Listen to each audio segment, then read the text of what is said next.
Greetings and salutations, and welcome to Quest for Glory, Shadows of Darkness. I'm not entirely sure how that's supposed to work, and how darkness is supposed to cast a shadow, but nevertheless, this is the fourth Quest for Glory game, following on directly from Quest for Glory 3, and is, I believe, commonly held to be the best of the series. It's not my favourite, but it is a very good game. So, let us import our character. Please insert your saved character disc from any of the first 3 Quest for Glory games into the disc drive, so that your hero can make the journey to Quest for Glory, Shadows of Darkness. And yes, I believe that is John Rhys Davies as narrator. Anyway, here's our character file. Your character has been successfully imported. Welcome to Shadows of Darkness. I could have a non-talking version, but when I have the John Rhys Davies as my narrator, it would be a travesty to not go with that. So, been imported as a paladin. Excellent. Continue. As per usual, I intend to speed through the assignment of points, so back in a moment. Right. I primarily buffed our strength and intelligence. Agility and vitality, weapon use and so on should go up as we play. Communicate is not too bad actually, since I've spent most of Quest for Glory 3 talking to people. So, let us begin. Oh, and I'll give you 3 guesses as to the theme of this game.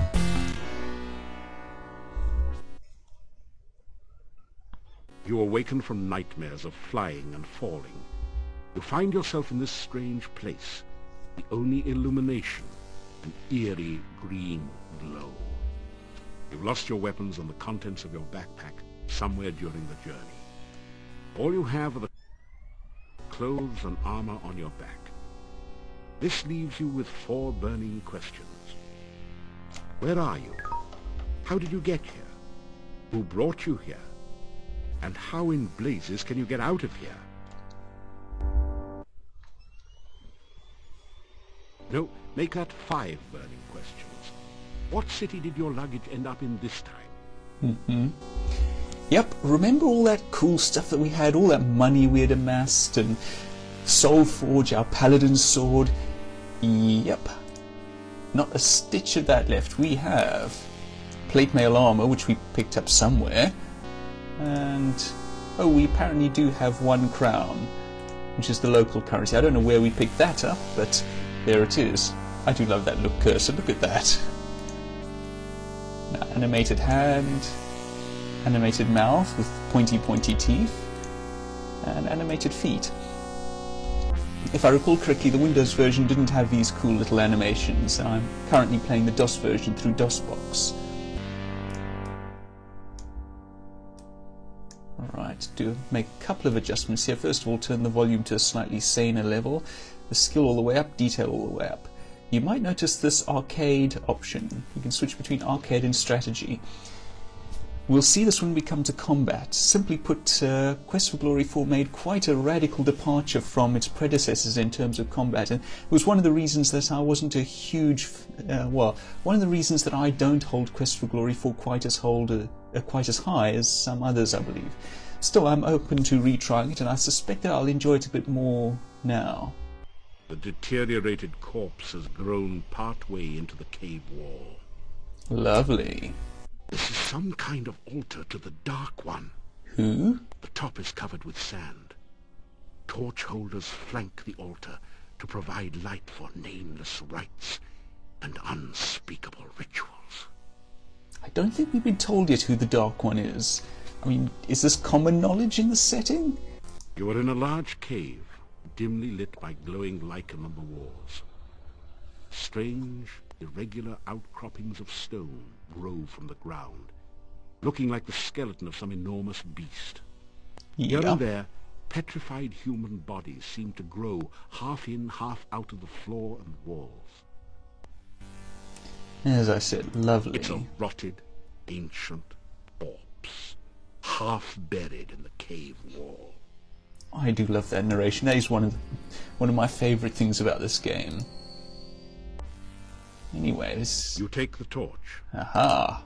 Let's have a look at this. Magical torch. You light and extinguish this torch in the usual way, but it's obviously magical since it never seems to burn down. Handy. Anything on these corpses, I wonder?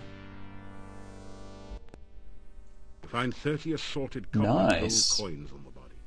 A brief search reveals a piece of hard grey rock, which you take, and some coins. 3 crowns and 13 kopecks. I wonder what the currency in this place looks like, come to think of it. Now, the hard stone that we found is of course flint, which we could use. Ah, we don't have steel yet. Ah, the riddle of steel. Alright, well let's try to use that, see if we can get through. I thought that I remembered that we got one more item in this room, but maybe it's in another room. Or perhaps I'm just missing the appropriate corpse to search. The valve won't budge. If you had a bit more light, maybe you'll be able to see how to open it. No, I'm right. We do want to find the right corpse. Ah. The desiccated corpse is half buried in the rock of the cave floor. Yes, you. What do you have? You search the desiccated body. The only still usable item is a dagger which you pick up. However, lying around the bones are some coins.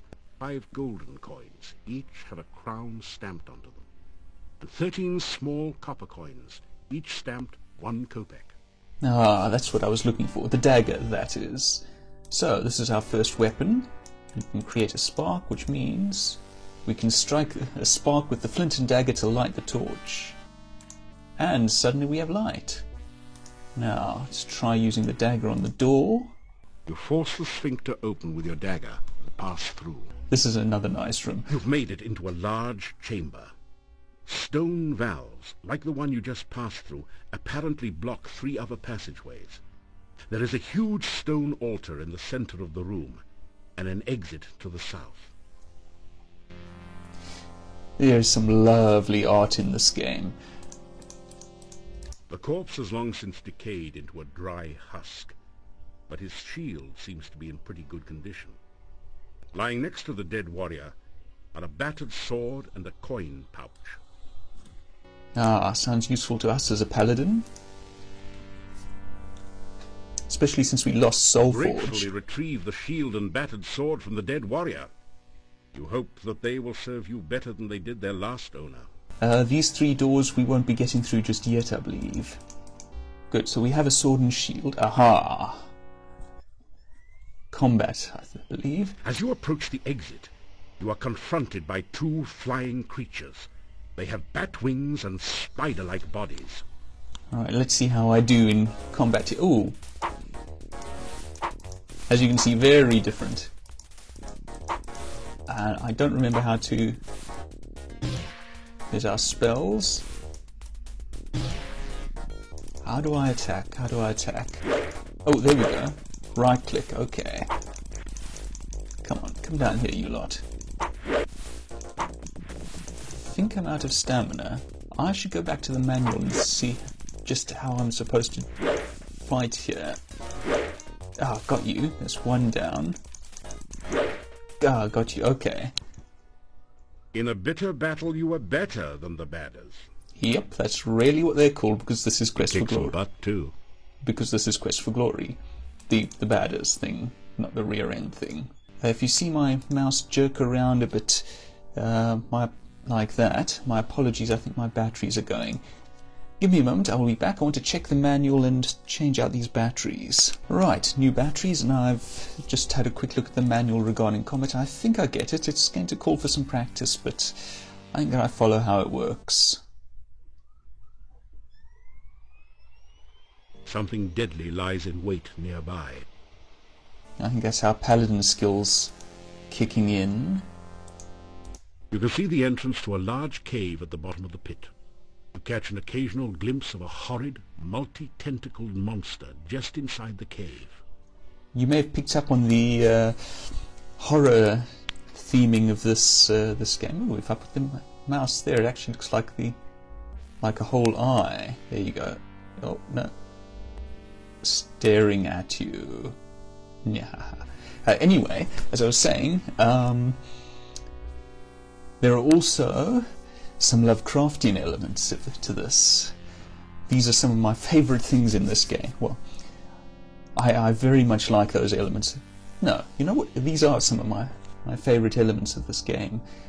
Right, now we have a chasm to cross. We have... A heavy rope bridge spans the deep chasm. I think bridge is a little generous. This is a rope tied between two stalagmites. There's a bit of a breeze. And as per usual, we have some options here. I think the thief would have the ability to tightrope walk across.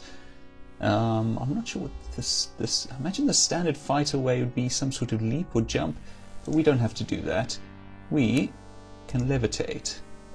And I think these mouse batteries are going to... Right, so let's see. We can fly across, we can test the rope, we can take the rope.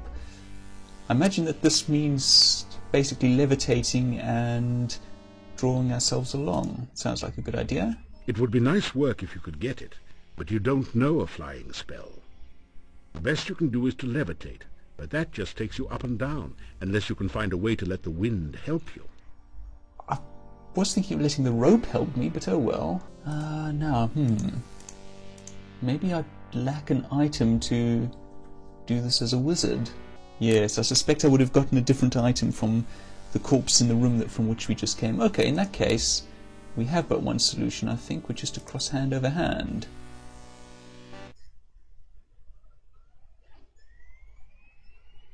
You are so exhausted that everything you do hurts. Oops. Better get some rest. I forgot to rest after I used up all my stamina. You just barely made it across the pit.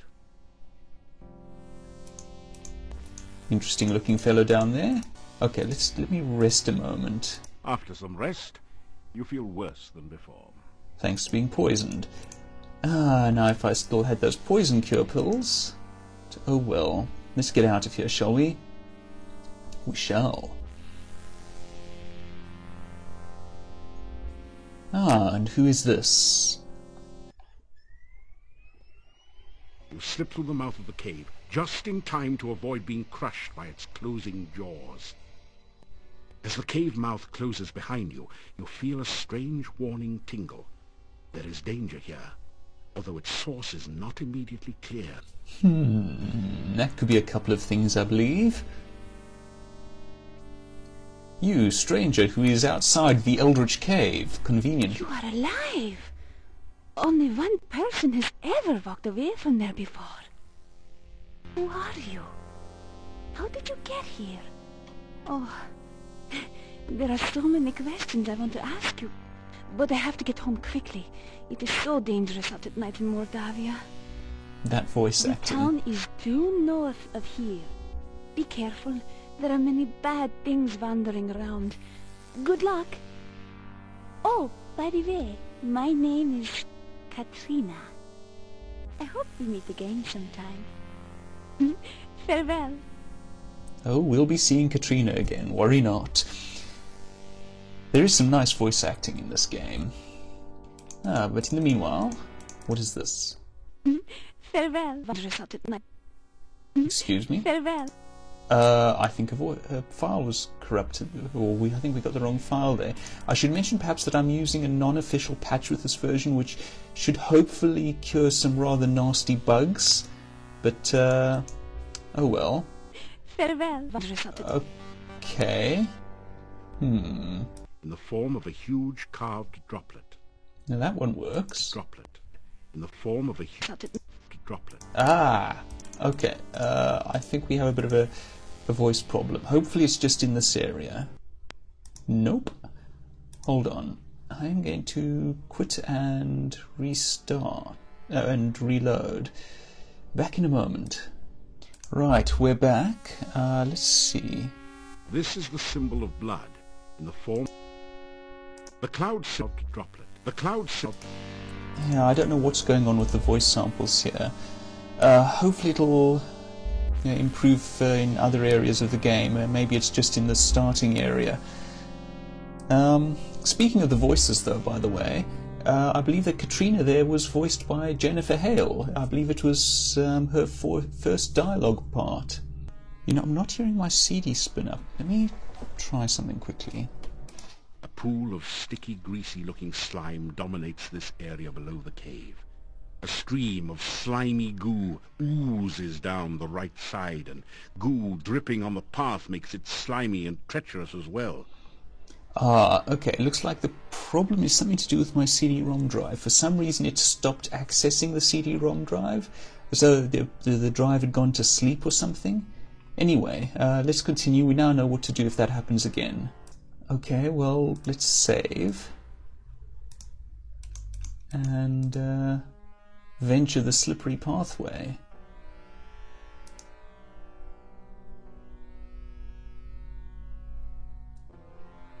It looks like we made it. Oh, down we come. I know what to do here. I want to get that bonsai. So let's start by getting those out of the way. That loosened up the rock pile somewhat. You didn't hit it with enough force to completely clear the pile. Let's try again. You blast the rock pile with a force bolt. But the tree is A all... delicately crafted bonsai bush. He's still all the way over there, so let's try fetching that. Your magical lasso encircles the bonsai bush and gently draws it out of the grimy goo. Carefully clean the plant, then put it away. Apparently I'm Wonder Woman. Anyway, I want to rest quickly. After some rest, you feel... You don't have any rations. You better Oh, get yes. some food soon. That's a good point. Alright, so let's head out. I just wanted to get some stamina back. Ah, lovely forests. You are in the southwestern corner of the forest. Dank mists rise from a dismal swamp to the south and west. The path to the dark cave lies to the southeast. You are... That's a nice touch in this game. When you look around the various screens, you get information on what's nearby, which can help one to find one's way. It's been a while since I played this game last. Let's run. So I might not know my way around. What is it? It's a bun.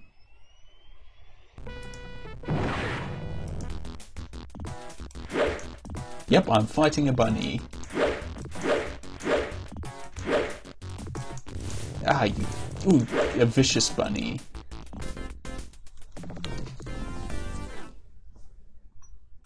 Alright, now maybe we can look at it. The cute, innocent, well, maybe not exactly, little bunny has been viciously slaughtered and now looks like a roadkill. Don't worry, it was a Vorpal bunny and it had great big teeth and blood dripping from its maw. It really, yes, seriously, that's the sort of wildlife they have here. Ah, excellent. The town. That's where I want to get to. So now, ooh, if I recall correctly... An old stump by the side of the road makes a convenient resting place for passers-by. What if we search it? You find 5 Aha! crowns that someone hid in the hollow stump. They're covered with mold and dirt, and have obviously been long since forgotten. Right, let's head in to the surely friendly town. I imagine we'll be greeted with smiles. Ooh, that's lovely. I'd forgotten just how lovely this particular scene is. Beautiful, out-of-season flowers grow all around the stone monument. The huge boulder raises a solitary wooden staff high above the clearing. The staff in the stone. The curved staff has a very organic look to it. Its curves seem somehow feminine. You can feel a sense of magical power radiating all around it. Can I pick some flowers? You pick some flowers and put them away. I can. That didn't hit my honor, did it? No, good.